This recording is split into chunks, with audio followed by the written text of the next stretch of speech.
থতমত খেয়ে বলল, আমি। রায়ান বুঝলো প্রভা লজ্জা পাচ্ছে, হয়তো অপ্রস্তুত হয়ে উঠেছে সে। প্রভার সময় দরকার, এই জন্য রায়ান প্রভাকে বলল, আমি তোমায় তাড়াহুড়ো করে কোনো ডিসিশন নিতে বলবো না প্রভা। আমি তোমায় সময় দিচ্ছি, তুমি নিজে বোঝার চেষ্টা করো আমার প্রতি তোমার কোনো অনুভূতি আছে কি না।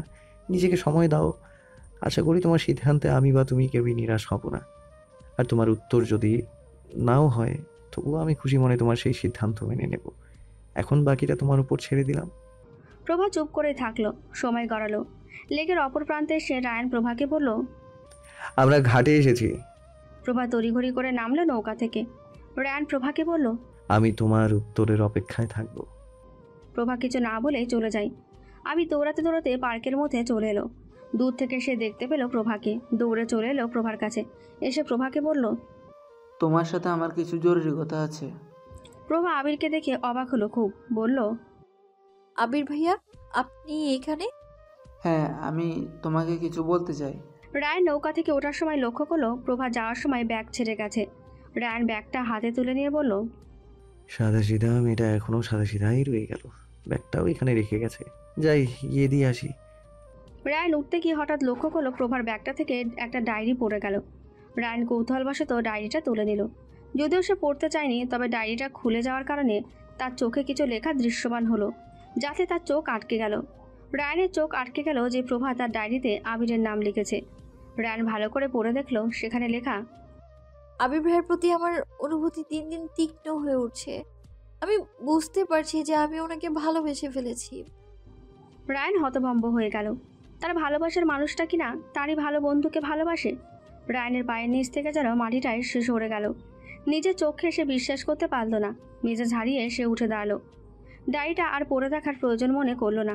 পড়লে হয়তো জানতে পারত প্রভা এখন আর আবিরকে নয়, সে তাকেই ভালোবাসে। রায়ান উঠে দাঁড়িয়ে রেগে প্রভার সাথে কথা বলার জন্য যেতে লাগলো। কিছুদূর এগিয়ে যেতে সে আবির আর প্রভাকে একসাথে দেখল।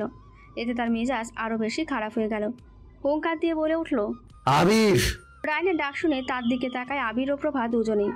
রায়ান ছুটে এসে আবিরের শার্টের কলার ধরে বলে, তোর এত বড় সাহস, তুই আমার ভালোবাসার দিকে হাত বাড়াস? তোকে আমি নিজের বন্ধু ভাবতাম আর তুই। আবির নিজেকে ছাড়িয়ে নিয়ে বলে, বন্ধুত্বর কথা ভেবে আমি এতদিন দূরে ছিলাম, কিন্তু এখন আর সেটা সম্ভব নয়। আমি প্রভাকে ভালোবাসি আর ওকে নিজের করেই নেব। এর জন্য যদি আমাকে তোর সাথে ফাইট করতে হয়, আমি তাতেও রাজি আছি। রায়ান প্রভার দিকে তাকিয়ে বলে, তুমিও তো আবিরকে পছন্দ করো তাই না? এই জন্যই তো আমাকে কিছু না বলে চলে এলে তখন। কিন্তু শুনে রেখো, আমি রায়ান।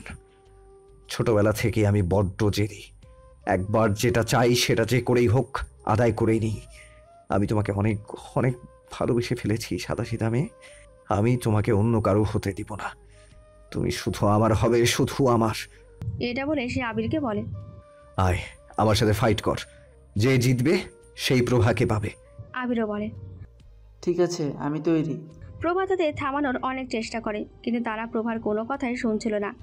প্রভা আর কোনো উপায় না পেয়ে চিৎকার করে লোক ডাকতে থাকে, কিন্তু তার ডাক শুনে কেউ এগিয়ে আসে না।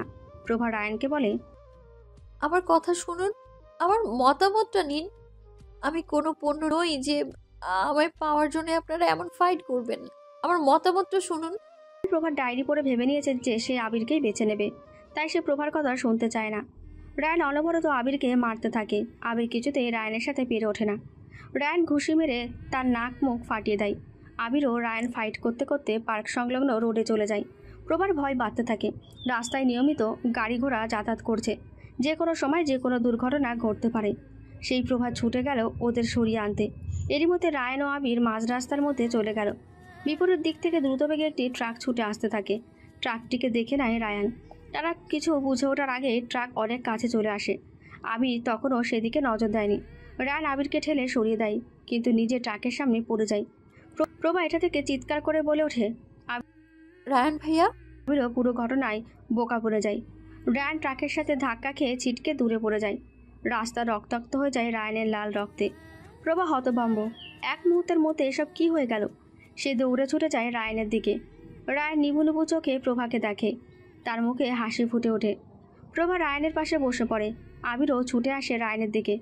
প্রভা রায়ানকে বলে, এটা কি করলে তুমি?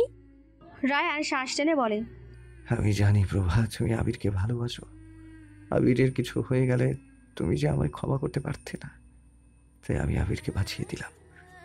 তোমরা সুখী হয়েও, তোমাদের সুখী দেখলেই আমি শান্তি পাবো। এই বলে সে আবিরের দিকে তাকিয়ে বলে, আমি প্রভাকে তোর হাতে তুলে দিলাম। তুই জিতে গেলি বন্ধু, ওর খেয়াল রাখিস।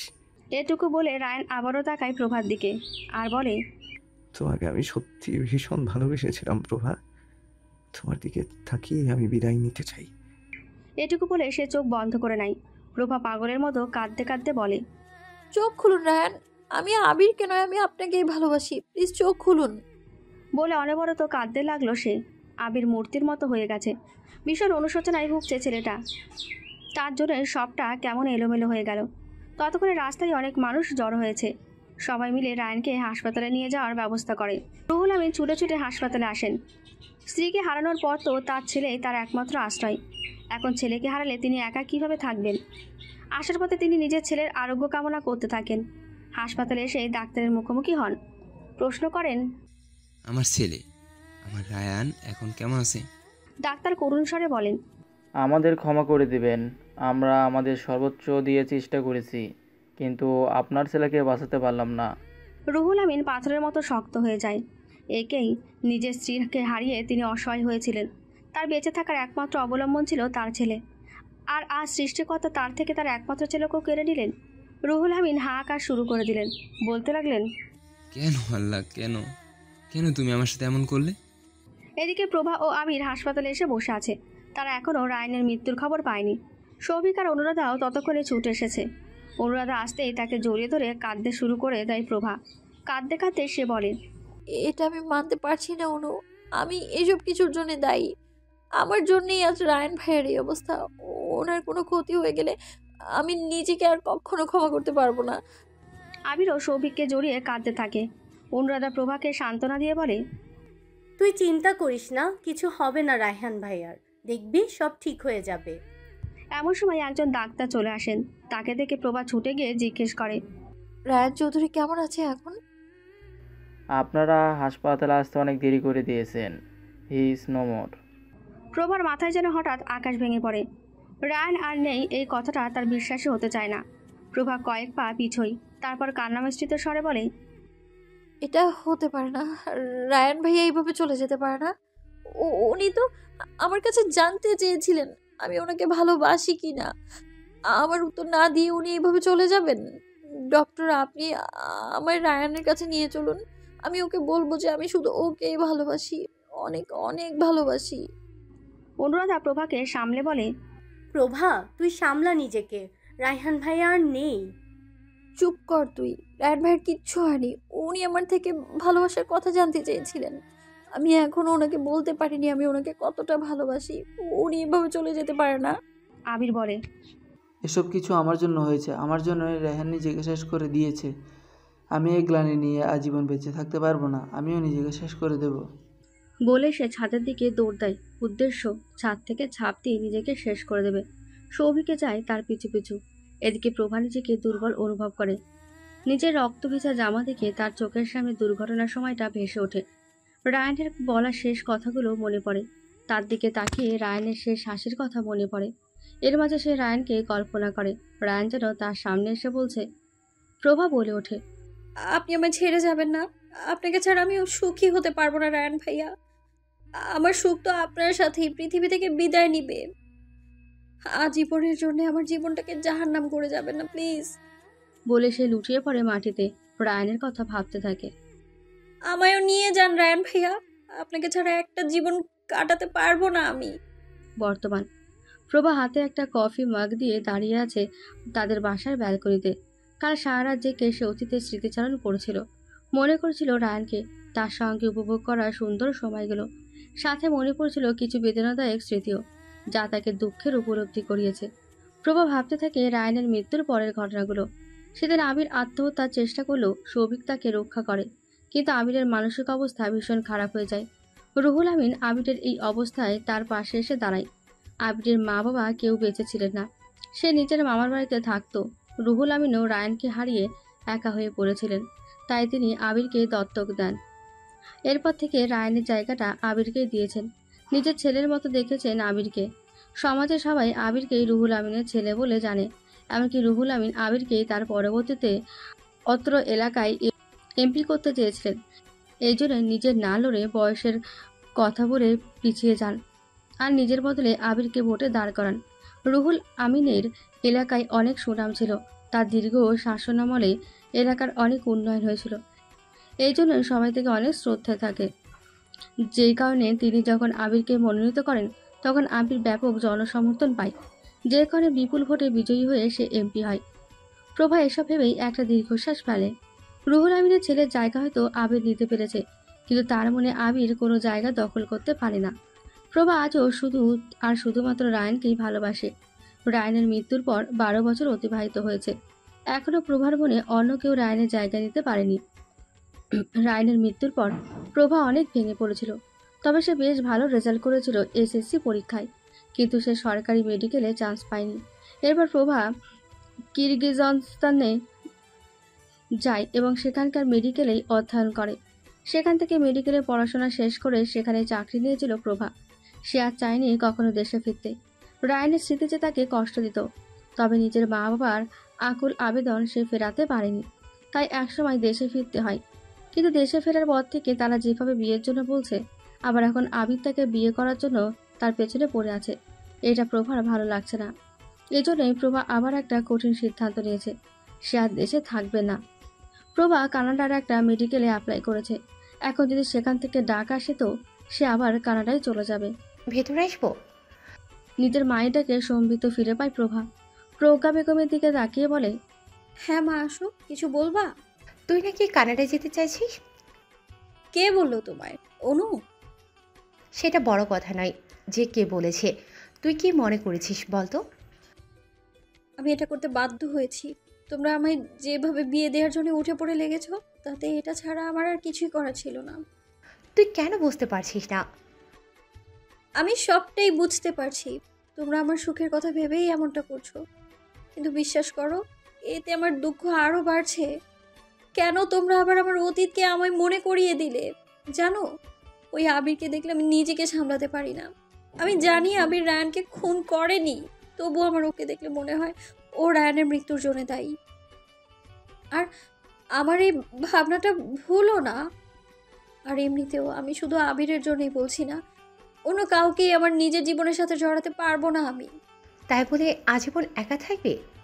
30টা বসন্ত তো একাই পার করলাম, বাকি জীবনটাও না হয় এভাবেই চলে যাবে। তুমি ভেবো না আমি পারবো একা থাকতে। ঠিক আছে, তোর যা ইচ্ছা তাই তুই কর। আমার বা তোর বাবার কথার তো কোনো দাম নেই তোর কাছে, তাই আমরাও আর তোকে কিছু বলবো না। প্রভা বুঝতে পারে তার মায়ের অভিমানটা, তবে সে কিছু বলে না। কখনো কখনো পরিস্থিতি মানুষকে অনেক স্বার্থপর বানিয়ে দেয়। প্রভাকেও হয়তো এভাবেই পরিস্থিতি একদম পরিবর্তন করে দিয়েছে। 12 বছর আগের প্রভার সাথে বর্তমানের প্রভার তাই যেন কোনো মিলও নেই। হোস্টেলে মুখোমুখি বসে আছে আবির ও প্রভা। মূলত আবিরের ডাকেই প্রভা আজ এখানে এসেছে। আবির প্রভার সাথে শেষবারের মতো দেখা করতে চেয়েছিল আজ। আবির কিছু বলছে না দেখে প্রভাই বলে, কি জন্য আমায় ডেকেছিলেন বললেন না তো? তুমি নাকি কানাডা যাচ্ছ? আপনার কাছে ওই খবর চলে গেছে? হ্যাঁ শুনলাম। দেখো প্রভা, তোমাকে আমি একটা কথা জানাতে চাই। তুমি হয়তো রায়নার মৃত্যুর জন্য আমাকে দায়ী ভাবো, এমনকি আমি নিজেও এই ব্যাপারটা নিয়ে হীনমন্যতায় ভুগি। কিন্তু বিশ্বাস করো, আমি যদি জানতাম এমন কিছু হবে তাহলে সেদিন রেহানের সাথে। অতীত ঘেটে তো কোনো লাভ নেই, তাই না? এখন এইসব বলে আর কিছুই ঠিক হবে না। তুমি অনেক বদলে গেছো প্রভা। প্রত্যেকটা মানুষই সময়ের সাথে বদলায়। এতটা না বদলালেও পারতে। যদি কোনো কাজের কথা থাকে তো বলুন, আর না হলে আমায় যেতে দিন। তুমি এই বিয়েতে রাজি হয়ে যাও প্লিজ। সম্ভব না। আমি এটা নিজের জন্য বলছি না প্রভা, বলছি রাহুল আমিন আঙ্কেলের জন্য। তুমি হয়তো জানো না উনি কতটা অসুস্থ। ডাক্তার বলেছেন ওনার হাতে বেশি দিন সময় নেই। আর উনি যবে থেকে এটা জেনেছেন যে রায়ান মৃত্যুর আগে তোমাকে আর আমাকে সুখী দেখতে চেয়েছিল, তখন থেকে উনি আমাদের বিয়ে দেওয়ার জন্য উঠে পড়ে লেগেছেন, নিজের ছেলের শেষ ইচ্ছা পূরণের জন্য। ইভেন বিশ্বাস করো, আমিও শুরুতে এই বিয়েতে রাজি ছিলাম না, কিন্তু ওনার শারীরিক অবস্থার কথা ভেবেই রাজি হয়েছি। তাহলে আপনি এখন কি চান? আমি ওই বিয়েতে রাজি হয়ে যাই? তুমি তো রেহানকে ভালোবাসতে প্রভা, তাই রেহানের শেষ ইচ্ছার দাম তো তোমার দেওয়াই উচিত। তাছাড়া রায়হানের বাবা যদি কিছু হয়ে যায় তাহলে তুমি নিজের ক্ষমা করতে পারবে তো? একেই তো রায়হানের মৃত্যুর গ্লানি নিয়ে এতগুলো দিন বেঁচে আছো, এরপর যদি আঙ্কেলের কিছু হয় তাহলে তো। প্রভা একদম বরফের মতো জমে যায়। আবিরের একটা কথাও অযৌক্তিক নয়। প্রভা এই মুহূর্তে ভীষণ সিদ্ধান্তহীনতায় ভুগছে। আদতে কি করবে সে? প্রভা ভাবল এখন তাড়াহুড়ো করে সিদ্ধান্ত নেওয়া ঠিক হবে না। তাই সে আবিরকে বলল, আমি ভেবে আপনাকে আমার সিদ্ধান্তটা জানাচ্ছি। এটুকু বলেই প্রভা উঠে চলে যায়। প্রভা যাওয়ার পর আবির হেসে বলে, আমি জানি এবার তুমি রাজি হবেই, কারণ আমি তোমার দুর্বল জায়গায় আঘাত করেছি। তাহলে তোমাকে পাওয়ার যুদ্ধে আমি জিতেই গেলাম। রায়হান, তুই মরে গিয়ে আমার অনেক উপকার করে দিয়েছিস রে দোস্ত। তুই মরেছিস জন্য তো আমি তোর জায়গায় স্থান পেয়েছি, রাজপুত্রের মতো জীবন অতিবাহিত করেছি, আজ এমপি হতে পেরেছি, আর খুব শীঘ্রই প্রভাকেও পাবো। তুই মরে আমার লাভে হয়েছে বল? বলে অদ্ভুতভাবে হাসতে লাগলো আবির। প্রভা বাড়িতে এসে দরজা বন্ধ করে দিয়ে শুয়ে আছে। আজ অনেক সিদ্ধান্তহীনতায় ভুগছে সে। এতদিন নিজ সিদ্ধান্তে অটল ছিল যে রায়নের স্মৃতি নেই বাকি জীবন কাটাবে। কিন্তু আজ আবিরের সাথে কথা বলার পর তার মধ্যে অন্যরকম ভাবনা কাজ করছে। রুহুল আমিনের কথাও ভাবাচ্ছে তাকে। লোকটা সত্যিই তাকে অনেক ভালোবাসে। প্রভা যখন সিদ্ধান্তহীনতায় ভোগে তখন সে তার একজন ফেসবুক ফ্রেন্ডের সাথে কথা বলে। এই ফেসবুক ফ্রেন্ডের সাথে তার 2 বছর আগে প্রথম কথা হয় কিরগিজস্তানে থাকাকালীন। লোকটাই প্রথমে মেসেজ দেয় তিনি নাকি কানাডায় থাকেন। এই লোকটাকে সেটা প্রভা জানে না, কিন্তু লোকটা প্রভার অচেনা হয়ে যেন খুব চেনা হয়ে গেছে। প্রভার সব সমস্যা লোকটার সাথে শেয়ার করে সে, যদিও রায়নের কথা কখনো বলেনি, কারণ সে এই কথা সে কারোর সাথে সহজে শেয়ার করতে চায় না। আজও লোকটাকে মেসেজ দিল, কিন্তু লোকটা এখন অফলাইনে। তাই প্রভা তার অনলাইনে আসার জন্য অপেক্ষা করলো। এমন সময় হঠাৎ করে কেউ তার দরজায় নক করে বলল, ভেতরে আসবো? প্রভা চোখ তুলে তাকিয়ে অনুরাধাকে দেখল, অতঃপর বলল, অনু তুই আয়, ভেতরে আয়। অনুরাধা ভেতরে আসলো। মেয়েটা আগে অনেক চিকন ছিল, কিন্তু বিয়ের পর কেমন যেন মুটিয়ে গেছে। অনুরাধা হাঁপাতে হাঁপাতে প্রভাকে বলল, তুই কি ডিসিশন নিলি প্রভা? এই দেশেই থেকে আবির ভাইয়াকে বিয়ে করবি নাকি কানাডায় যাবি? একটু আগেও যদি তুই আমায় এই প্রশ্নটা করতি তাহলে আমি নিঃসংকোচে উত্তর দিতাম যে আমি কানাডা যাব, কিন্তু এখন পরিস্থিতিটা আলাদা। আমি এখন কনফিউশনে আছি। অনুরাধা বলল, আমি আবির ভাইয়া থেকে সবই শুনেছি। আমি এখন তোকে কিছু কথা বলবো, তুই একটু চিন্তা করে দেখিস। হ্যাঁ বল। তুই তো কলেজ লাইফে প্রথমে আবির ভাইয়াকেই পছন্দ করেছিলি, তাই না? এসব তো পুরনো কথা অনু, এখন আবার কেন নতুন করে এগুলো বলছিস? বলছি তার কারণ আছে। আচ্ছা তুই নিজেই ভেবে দেখ, আবির ভাইয়ার প্রতি কোনো ফিলিংস ছিল, কিন্তু এরপর তুই রায়হান ভাইয়াকে ভালোবাসতে পেরেছিস, কি তাই না? তুই তো সবটাই জানিস যে আমার সাথে কি কি হয়েছিল। সব জেনেও তুই এই কথা বলবি? আবির ভাইয়ার তো আমার প্রতি কোনো ফিলিংস ছিল না, উনি আমার সাথে অনেক খারাপ আচরণ করেছিলেন। কিন্তু রায়ান, সে তো আমায় ভালোবাসতো, আমায় কখনো অসম্মান করেনি, সব সময় আমার কেয়ার করতো, ও বুঝতো আমায়। ওর এসব গুণের জন্যই তো আমি ওকে ভালোবেসে ফেলেছিলাম। আর আবির ভাইয়ার প্রতি যা ছিল তা শুধুই ভালো লাগা। তাছাড়া রায়ান আমায় যতটা ভালোবাসতো ততটা ভালো আমায় আর কেউ কোনোদিনও বাসতে পারবে না। অনুরাধা প্রভার কাঁধে হাত রেখে বলে, এবার আমি যা বলবো সেটা মন দিয়ে শোন। তুই আসল সত্য জানিস না, ইনফ্যাক্ট আমি নিজেও জানতাম না। একদিন সৌভিক আর আবির ভাইয়ার কথোপকথন থেকে আমি সব জানতে পারি। আবির ভাইয়াও তোকে সেই সময় ভালোবাসতো, কিন্তু ও কোনোভাবে জেনে গিয়েছিল যে রায়হান তোকে ভালোবাসে, তাই নিঃস্বার্থভাবে সরে গিয়েছিল তোদের মাঝ থেকে। প্রভা বোকা হেসে বলে, বাহ, কি নিদারুণ নিঃস্বার্থতা দেখিয়েছিল উনি। এই জন্যই তো রায়ান আর আমার মাঝে আবার ফিরে এসেছেন, তাই না?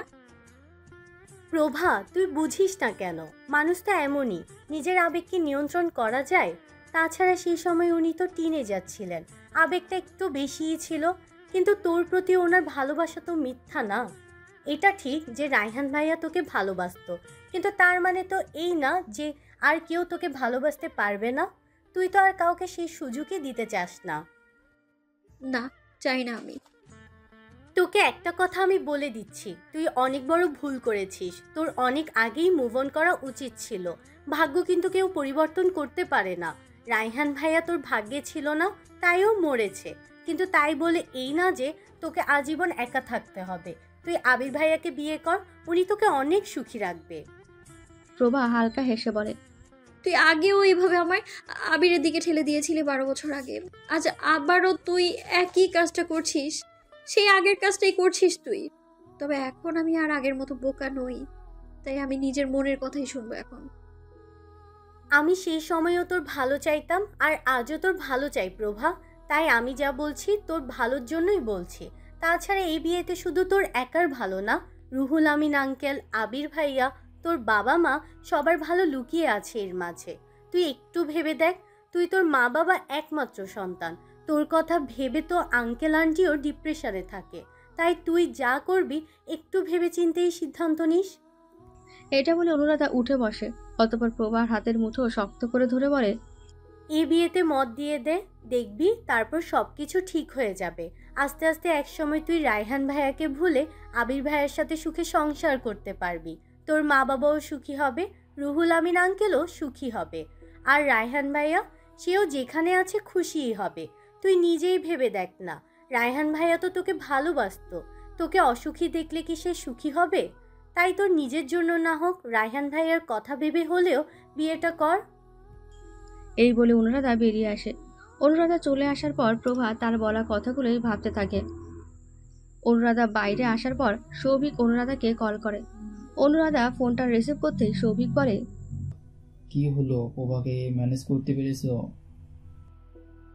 আমি নিজের যথাসাধ্য চেষ্টা করেছি, যতভাবে ইমোশনাল গেম খেলা যায় খেলেছি। এর থেকে বেশি কিছু করা আমার পক্ষে সম্ভব নয়।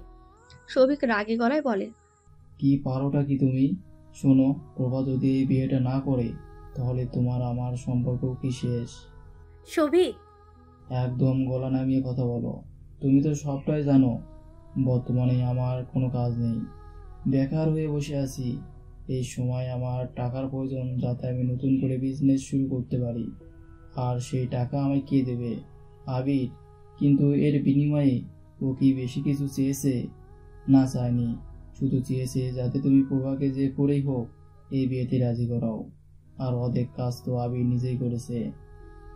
তোমার কাজ ছিল শুধু যেভাবেই হোক ওকে কনভিন্স করা, সেটাও করতে পারবে না। তাহলে কেমন বেস্ট ফ্রেন্ড তুমি? অনুরাধা এবার পাল্টা প্রশ্ন করে, তাহলে আবিরই বা তোমার কেমন ফ্রেন্ড যে তোমার সাহায্য করার জন্য এমন শর্ত দেয়? মুখ সামলে কথা বলো অনু। এমনি তোমার জন্য আমার জীবন নষ্ট হয়ে গেছে। আমার পরিবার তো তোমায় এখনো মেনে নেয়নি। তোমার জন্য তো কম অশান্তি হয়নি। তার উপর যেই রূপ দেখে তোমার প্রেমে পড়েছিলাম সেই রূপ আর নেই। আর এখন যদি তুমি আমার এইটুকু কাজ করতে না পারো তাহলে তোমার সাথে সম্পর্ক রেখে কি লাভ? তুমি এই কথাটা বলতে পারলে শোভিক? একবারও আমাদের মেয়েটার কথা ভাবলে না? আমায় এসব বলতে তুমি বাধ্য করেছো। যাই হোক, আমি আর কথা বাড়াতে চাই না, রাখছি। সৌভিক ফোনটা রেখে দিতেই অনুরাধার চোখ অশ্রুসিক্ত হয়। সময় কি মানুষকে এতটাই বদলে দেয়? ভালোবাসাটি কি এতটাই রং বদলায়? কই, রায়ানের প্রতি প্রভার ভালোবাসা তো এতদিন পরেও কমেনি। বরং রায়ানের মৃত্যুর এতগুলো বছর পরেও প্রভা তাকে কতটা ভালোবাসে। তাহলে অনুরাধার সাথে এমন কেন হলো? সৌভিক কেন এতটা বদলে গেল? তাহলে কি তার ভালোবাসার কোনো খাত ছিল? গভীর নিস্তব্ধ রাত। প্রভা তখনও জেগে রয়েছে। তার মনে নানান চিন্তা ঘুরপাক খাওয়ার বদৌলতে ঘুম তাকে বশ করতে পারছে না। হঠাৎ করে তার ফোনে টুংটাং শব্দে নিস্তব্ধতা কাটল। প্রভা ঘড়িতে তাকিয়ে দেখল সময় এখন রাত 2টো। তার মানে কানাডায় এখন সকাল। প্রভার আর বুঝতে বাকি রইল না তাকে মেসেজটা কে দিয়েছে। সে ফোনটা হাতে নিয়েই মেসেঞ্জারে উত্তর দিতে ব্যস্ত হয়ে পড়ল। সে লিখল, এতক্ষণে তাহলে আমার মেসেজের উত্তর দেওয়ার সময় হলো আপনার? কিছুক্ষণ পর মেসেজের উত্তর আসলো। আসলে ঘুমিয়েছিলাম, ঘুম থেকে উঠেই প্রথমে আপনার মেসেজেরই উত্তর দিলাম। বলুন, কি সমস্যা আপনার? আমি কি শুধু সমস্যায় পড়লেই আপনাকে মেসেজ দিই? সেটা তো আমার থেকে ভালো আপনি নিজেই জানেন। প্রভা আর বেশি বাড়তি কথা বলতে চাইছিল না, তাই নিজের সমস্যার কথা খুলে বলল। আমার ফ্যামিলি থেকে বিয়ের জন্য অনেক চাপ দিচ্ছে, কিন্তু আমি বিয়েটা করতে চাই না। কেন? আমার বিয়ে করার কোনো ইচ্ছে নেই। কোনো ভ্যালিড রিজন তো আছেই। আমার সাথে যার বিয়ে ঠিক করা হয়েছে তাকে আমার একদমই পছন্দ না। তাকে ঘিরে আমার অনেক বাজে অতীত আছে। তাকে আমার কাছে অপরাধী মনে হয়, কিন্তু আর সবার চোখে সে আমার জন্য পারফেক্ট। তবে আমার তাকে ভরসা করতে ইচ্ছে করে না। বর্তমান পরিস্থিতি এমন দাঁড়িয়েছে যে আমি অনেকটাই অসহায়। আমি বুঝতে পারছি আপনি খুব কঠিন একটা সমস্যায় পড়েছেন, তবে এই কঠিন সমস্যার একটা অনেক সহজ সমাধান আছে। কি সমাধান? আপনি বিয়েতে রাজি হয়ে যান। এটা কি করে বলতে পারেন আপনি? সবাই কেন আমাকে এই একটা সমাধানের কথাই বলছে? বিয়ে কি সব সমস্যার সমাধান হয়? আমি সেটা কখন বললাম? আমি তো শুধু আপনাকে বিয়েতে রাজি হতে বলেছি, বিয়েটা করতে তো আর বলিনি। বিয়েতে রাজি হওয়া আর বিয়ে করার মধ্যে তফাৎ আছে। প্রভা কিছু একটা মনে করে লেখে। কিন্তু এই বিয়েতে রাজি হয়ে আমার কি লাভ? আপনি তো বললেন আপনার সাথে যার বিয়ে ঠিক হয়েছে আপনার কাছে তাকে অপরাধী বলে মনে হয়।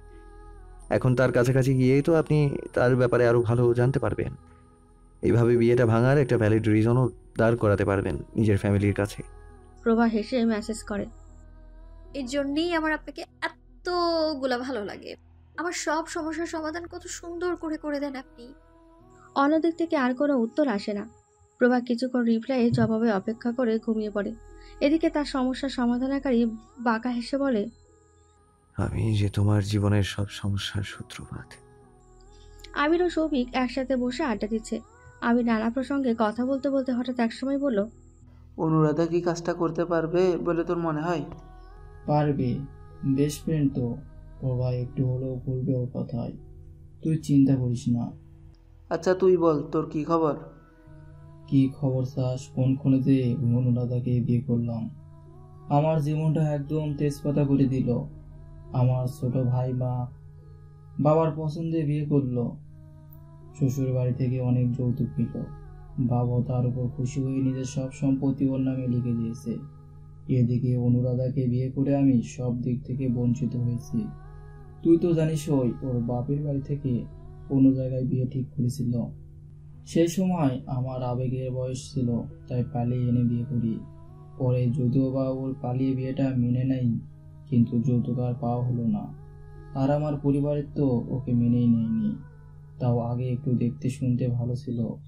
বাচ্চাটা হওয়ার পর থেকে যা মোটা হয়েছে, ওর উপর আমার আর রুচি আসে না। জানিস আমি কতদিন থেকে ওর সাথে ফিজিক্যালও হই না। ওকে দেখলেই রুচি চলে যায়। আবির বাঁকা হেসে বলে, আরে এত চিন্তা করিস না, আমার কথা মতো চল, দেখবি জীবনে শুধু লাভ আর লাভ। এই মেয়েটাকে দেখ। বলে আবির নিজের ফোন থেকে একটা মেয়ের ছবি বের করে সৌভিককে দেখায়। সৌভিক মেয়েটার ছবির দিকে লোলুপ দৃষ্টিতে তাকিয়ে বলে, মেয়েটা তো সেই হট। বিছানায় নিতে ইচ্ছা করছে? অবশ্যই। ইস, আমি কতদিন ধরে এমন কাউকে খুঁজছিলাম। পেয়ে যাবি, শুধু আমার কথা শুনে চল। বল কি করতে হবে? তুই এতদিন নিজের কাজ খুব ভালোভাবেই করেছিলি। রাহুল আমিন আঙ্কেল তোর জন্য তো এই বিয়েতে আমি কনভিন্স করতে পেরেছি। এখন তোকে আরও বেশি কিছু করতে হবে না। এই ওষুধটা নে আর রুহুল আমিন আঙ্কেলের খাবারের সাথে মিশিয়ে দিবি। এটা কিসের ঔষধ? এটা এমন একটা ওষুধ যেটা খেলে উনি আরও বেশি অসুস্থ হয়ে পড়বে, আর তখন প্রভাকে বিয়েতে মত দিতেই হবে। যদি কেউ টের পেয়ে যায় তখন? না না, আমি এসব কিছু করতে পারবো না। তুই এত ভয় পাস না, আমি আছি তো, আমি সব ম্যানেজ করব। তাছাড়া রুহুল আমিন আঙ্কেল তোকে অনেক ভরসা করে, তাই তোকে উনি সন্দেহ করবে না। আর এখন ওনার বাড়ির সবাই তোকে তো আমি নিয়ন্ত্রণ করি। তাই তুই বাড়তি চিন্তা করা বন্ধ কর, শুধু নিজের লাভের কথা ভাব। জীবনে ভালো মানুষ হয়ে কোনো লাভ পাওয়া যায় না। সৌভিক বলে উঠল, একদম ঠিক করেছিস তুই। ভালো মানুষ হয়ে আসলে কোনো লাভ নেই। আমি ভালো মানুষ হয়ে কোনো লাভ পেয়েছি জীবনে? কত বছর বেকার বসেছিলাম, তারপর একটা চাকরি পেলাম, তো সেখানেও আমার মিথ্যা চুরির দায়ে বের করে দিল। তখন থেকেই আমি বুঝেছি এই পৃথিবীতে সুখে থাকতে হলেও খারাপ পথেই বেছে নিতে হবে। একদম ঠিক বুঝেছিস তুই, নিজের সুখের কথা সবার আগে চিন্তা করতে হয়। আমি তো সবসময় তাই ভেবেছি। এসব বলে অতীতে ডুব দেয় আবির। মনে করে তার ফেলে আসা দিনগুলোর কথা। ছোটবেলায় তার মা বাবা অ্যাক্সিডেন্টে মারা যাবার পর তাকে মামার বাড়িতে থাকতে হয়েছে। মামা মামির কত কথা শুনতে হয়েছে। জীবনে সুখ সে পায়নি, না পেয়েছে কারো ভালোবাসা। অন্যদিকে তারই প্রিয় বন্ধু রায়ান কত বড়লোকের ছেলে ছিল, কত সুখী ছিল তার জীবন। এটা নিয়ে আগে থেকেই আবিরের মনে রায়ানের জন্য হিংসা ছিল। পরে যখন জানতে পারে যেই প্রভাকে সে ভালোবাসে তাকে রায়ানও ভালোবাসে, তখন নিজের কথা ভেবে সে সরে গিয়েছিল। কারণ রায়ানের সাথে থাকার জন্য সে অনেক সুবিধা পেত। রায়ান প্রায়ই তাকে ভালো রেস্টুরেন্টে নিয়ে গিয়ে খাওয়াতো, ভালো শপিং মলে নিয়ে গিয়ে নিজের টাকায় শপিং করাতো। আবিরের মামাবাড়ি থেকে তাকে পড়াশোনার জন্য তেমন টাকাও দিত না। রায়ানই আবিরের পড়াশোনার খরচের অনেকাংশ বহন করত। এসবের জন্য তো সে প্রভাত থেকে মুখ ফিটে নিয়েছিল, কিন্তু একসময় ঠিকই তার মনে চাপা হিংসা ভেসে ওঠে। তাই তো সেদিন সে গিয়েছিল প্রভার কাছে। আবির আরও একটা ঘটনার কথা মনে করে। সেদিন সে ঠিকই দেখেছিল ট্রাকটা তাদের দিকে ধেয়ে আসছিল, এই জন্য সে তো নিজেই সরে আসতো সেদিন। তবে রায়ানই তাকে ঠেলে ফেলে দেয়।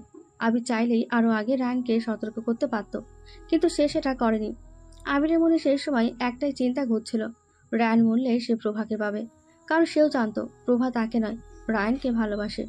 এই জন্য তো সেদিন সে রায়ানের মৃত্যু কামনা করেছিল। পরবর্তীতে তার চাওয়াই পূরণ হয়। এরপর সে যা করেছিল সবই নাটক। রায়ানের মৃত্যুতে সে বিন্দুমাত্র কষ্ট পায়নি, বরং খুশি হয়েছিল। তবুও নিজের স্বার্থের জন্য নাটক করে, যা তো এই নাটক দিয়ে সে রুহুল আমিনের মন জয় করে রায়ানের জায়গা নিতে পেরেছে। এসবের জন্য সে নিজের ওপর গর্বিত। প্রভা নিজের কেবিনে বসে রোগী দেখছিল। এমন সময় হঠাৎ করে আবির হন্তদন্ত করে এসে তার কেবিনে প্রবেশ করলো। আবিরকে দেখে প্রভা ভরকে গেল। শুধালো,